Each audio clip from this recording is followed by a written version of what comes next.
1948 fue el año del centenario. El tren cumplía 100 años y el cine estaba en pleno apogeo. La recreación del primer día del tren en España pudo ser filmada por las cámaras de cine. No faltó detalle: coches remozados, miriñaques, sombreros de copa, perritos de compañía y despedidas nostálgicas. Un acontecimiento social y de multitudes, recreación de una época y homenaje a un tiempo pionero. La realidad era otra. La estación primitiva ya no existía.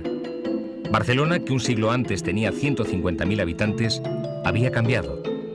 La ciudad de entonces quedaba reducida al centro histórico de una macrourbe.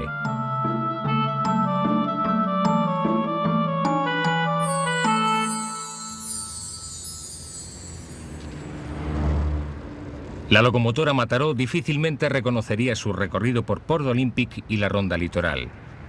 La antigua estación desapareció y las vías pasan escondidas bajo calles, jardines y bloques de viviendas. Barcelona se mira ahora en el mar.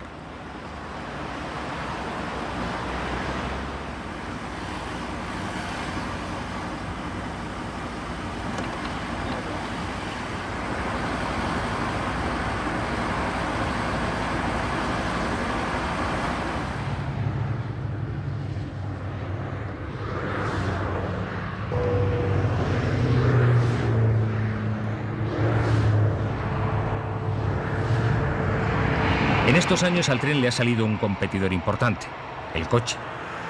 Camino de Mataró, la nueva autopista de la costa, sigue un trazado cercano y paralelo. El tren, que en su día representó la modernidad y el desarrollo, tiene que vérselas con una competencia peligrosa que le ha hecho perder protagonismo. A las puertas del siglo XXI, viajar se ha convertido en algo habitual. Carreteras y ferrocarriles se extienden como un pulpo por toda la geografía española. Las facilidades, rapidez y comodidad de hoy poco tienen que ver con el pasado.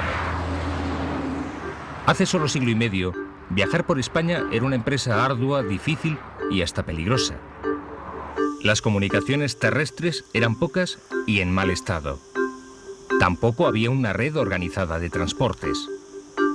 Es a mediados del siglo XIX cuando se establece el primer servicio regular de diligencias para todo el territorio. El tren ya estaba llegando. La diligencia, con capacidad para 20 viajeros y una velocidad media de 10 kilómetros por hora, desaparece en pocos años. Lo que sí va a perdurar es el plan de comunicaciones, que diseñaron los ilustrados en la segunda mitad del siglo XVIII. Un diseño arborescente, con centro en Madrid y ramales o enlaces que no llegaban a formar un circuito. Así era la ciudad de Liverpool en el siglo pasado. Aquí, en 1830, echó a andar el primer ferrocarril del mundo.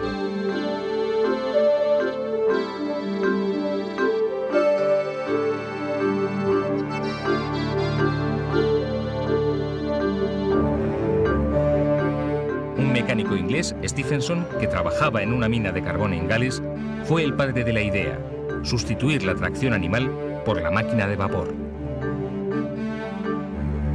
Desde el invento de la rueda, no se había visto nada igual. Entre los inventos 1000, ninguno tan portentoso como el del ferrocarril, decía el ripio de la época. El nuevo medio de transporte iba a revolucionar en pocos años las comunicaciones y la vida de los pueblos.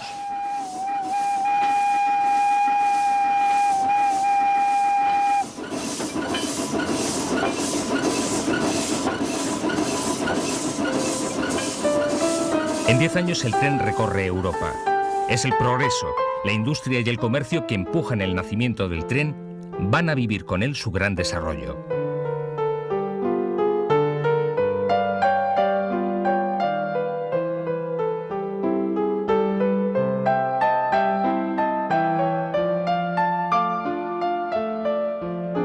España no fue diferente.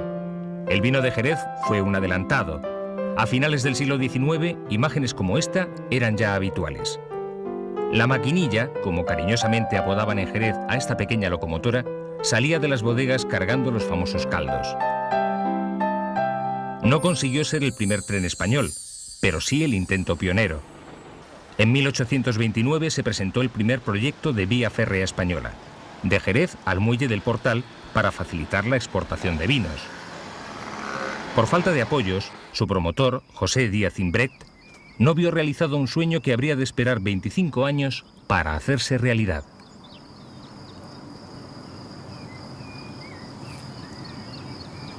A pesar de los muchos problemas y graves económicos, geográficos, en pocos años el tren, al igual que en el resto de Europa, se convierte en modelo de modernidad.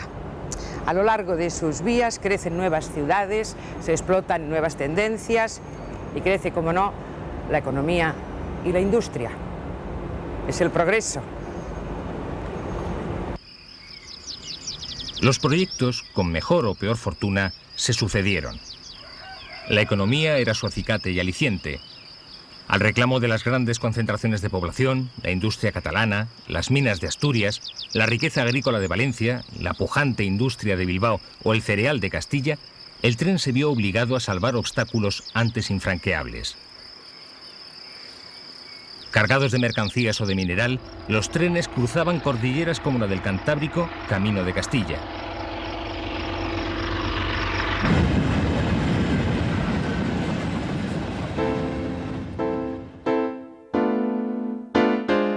La Habana, 1837. Aquí, entre palmeras, cañaverales e ingenios, iba a nacer el primer tren español. No fue casualidad. La América continental era ya independiente y Cuba se había convertido en la más importante colonia española. La perla del Caribe, como se la llamaba, pasaba por un buen momento. La población blanca tenía aquí un pequeño paraíso en el que florecían los grandes negocios. La producción y exportación de azúcar estaba en alza y su puerto era lugar de encuentro de barcos de todas las procedencias.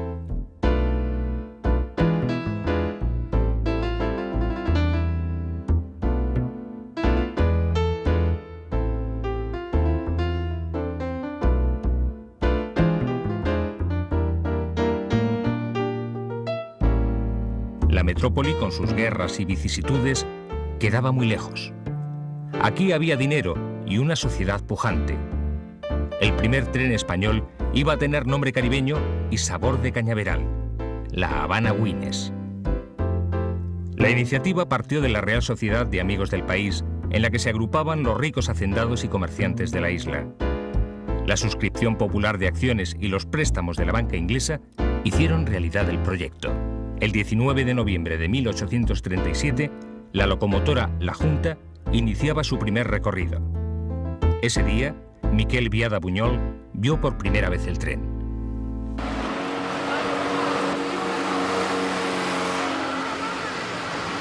Biada Buñol, que nació en esta casa de Mataró a finales del siglo XVIII, iba a ser el padre de la primera línea férrea en la península. De su estancia en América, regresó con algún dinero y una ilusión: un tren para unir su ciudad natal con Barcelona.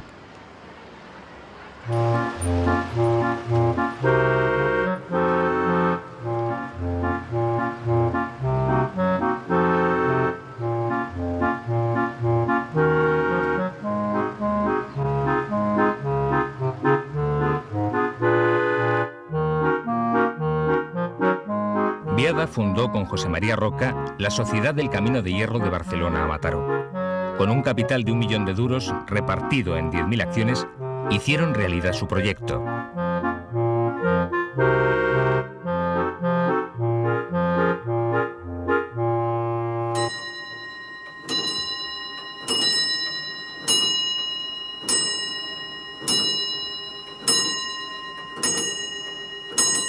A las 10 de la mañana del 28 de octubre de 1848, el primer tren de la España peninsular salía de la estación Las Glorias, en la Barceloneta, cerca de la actual estación de Francia.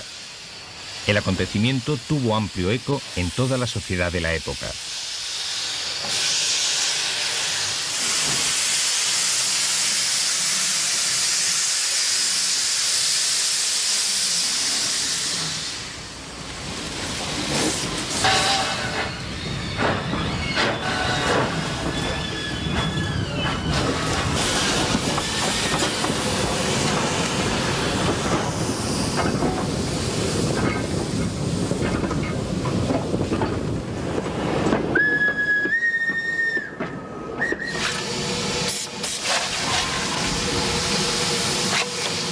El progreso se abría paso entre parabienes y rechazos, bendiciones y anatemas.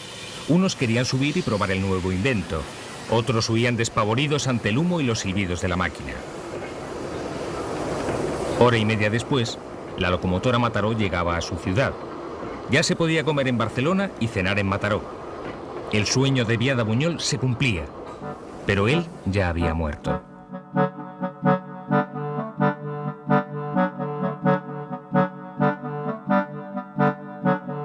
La capital del Maresma era todavía una ciudad pequeña y agrícola en la que empezaba a despuntar la industria. De la primitiva estación situada en el límite de la ciudad junto al mar, solo queda la imagen que publicaron los periódicos.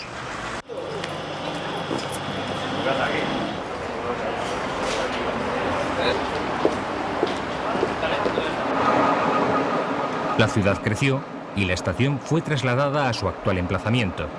Se desarrolló la industria y el comercio al tiempo que la población aumentaba y se hacía más urbana. El tren Barcelona-Mataró prolongó sus vías y Mataró es hoy una parada en el recorrido de la línea 1 de cercanías, Aeropuerto Massanet. El primer paso estaba dado. La iniciativa privada empuja la construcción de nuevas líneas como esta de Játiva a Valencia. Trayectos cortos, aislados, sin ninguna estrategia global. Un reino de taifas. España inicia un cierto despegue económico. Se crean bancos, comienza a operar la bolsa y proliferan las sociedades de crédito. En 1855 se promulga la Ley General de Ferrocarriles, que sustituye a la Real Orden de 1844, ya anticuada. La nueva ley liberaliza el sector y concede amplios beneficios a la construcción de ferrocarriles. El capital europeo huele negocio y llegan los Pereire y los Rothschild, que promueven las dos grandes empresas ferroviarias españolas, Norte y MZA. Junto con la Compañía de Andaluces, coparon las 2/3 partes de la red.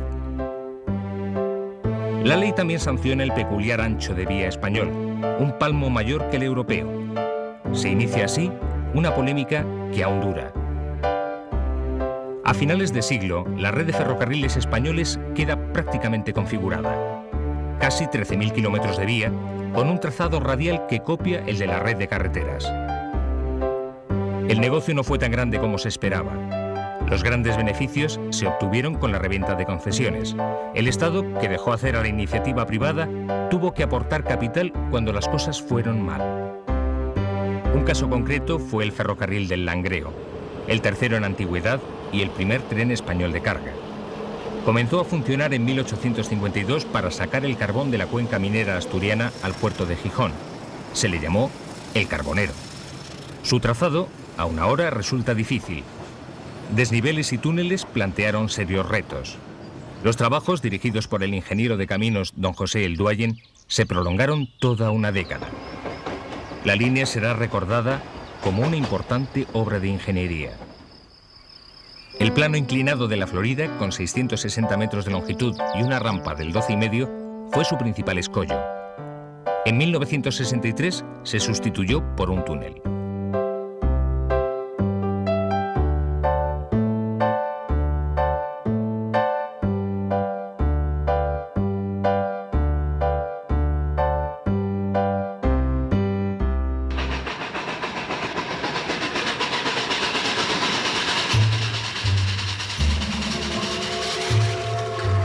En 1851, 3 años después del Barcelona-Mataró, Isabel II inauguraba el tren Madrid-Aranjuez.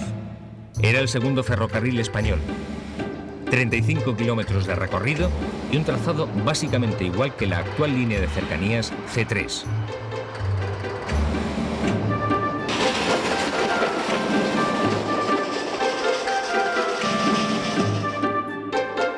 Para el viaje real se construyó este lujoso coche salón con maderas nobles y revestido de terciopelo. La locomotora fue bautizada con el nombre de la reina. Toda la corte acudió a la primitiva estación de Atocha, entonces un descampado, a coger el tren. Cuando se construyó la nueva, el antiguo edificio se trasladó al lugar que ahora ocupan las oficinas del AVE.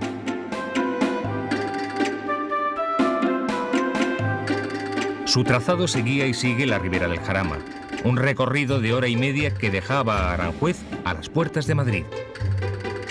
La ilusión con que festejaron los madrileños el evento no ocultaba los escándalos de su construcción.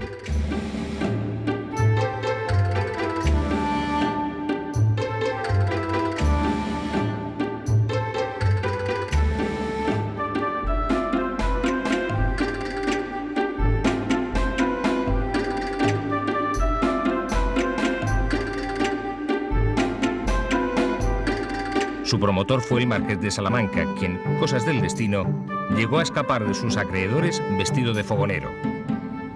Vivió en este Palacio de la Castellana y fue un personaje controvertido. Monopolista del comercio de la sal, varias veces ministro, financiero y empresario de pro a la par que especulador. Rumboso siempre, cuentan que en honor de la reina hizo poner de plata los últimos tramos de vía.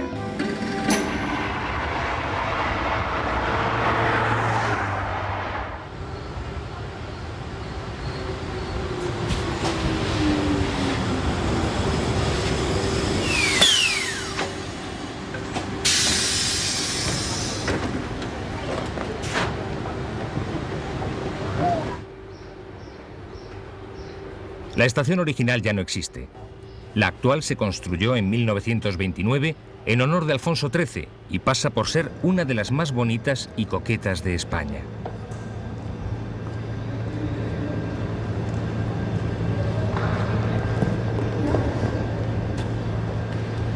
El tren de Aranjuez iba a ser el primer tramo del camino de Madrid hacia el mar. El embrión de lo que sería la línea Madrid-Zaragoza-Alicante. Sus iniciales dan nombre a una de las dos grandes compañías ferroviarias españolas, la MZA. En 1858, el tren de Madrid llegaba junto a Alicante. Un cronista de la época lo contaba así: Alicante vive ya la vida de las ciudades populosas. Todo Madrid ha venido a ver su puerto. El turismo de masas daba sus primeros pasos. En unos años, miles de madrileños viajaban en el tren botijo para aliviar el calor con la brisa del mar.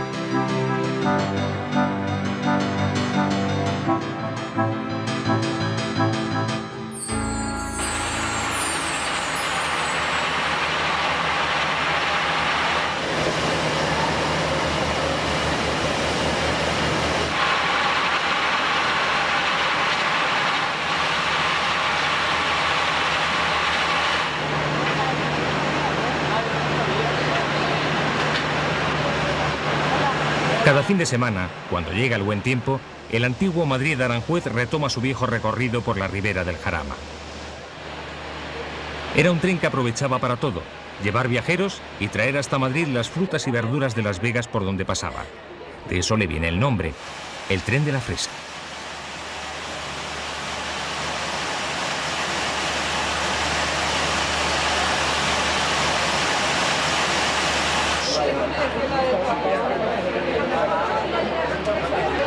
Oye, hay dos allí, Julio, hay dos allí.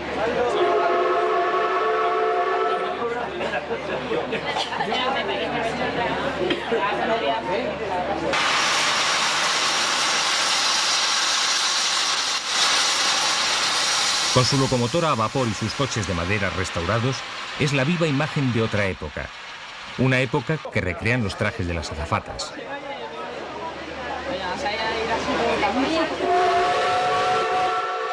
Casualidades del destino, el viejo tren tiene ahora como vecino de vía y compañero de viaje al más moderno, el AVE. Se miran el uno en el otro y hasta mantienen un cierto pulso en el recorrido.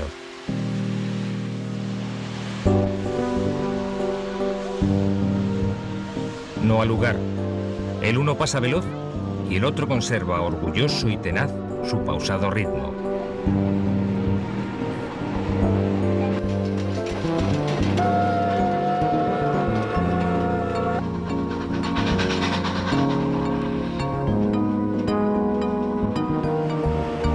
A los viajeros no les importa. Lo suyo va de otra cosa, y con unas ricas fresas se hace más atractivo el trayecto.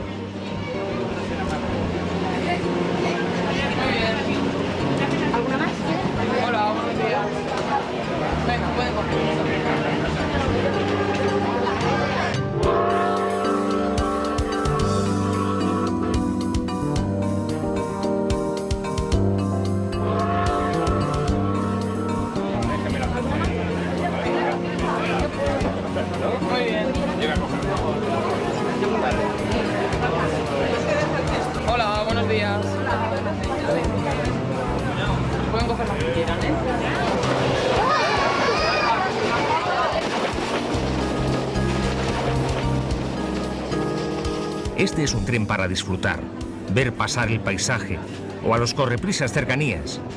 Hay tiempo y Aranjuez quedó hace mucho a un paso de Madrid.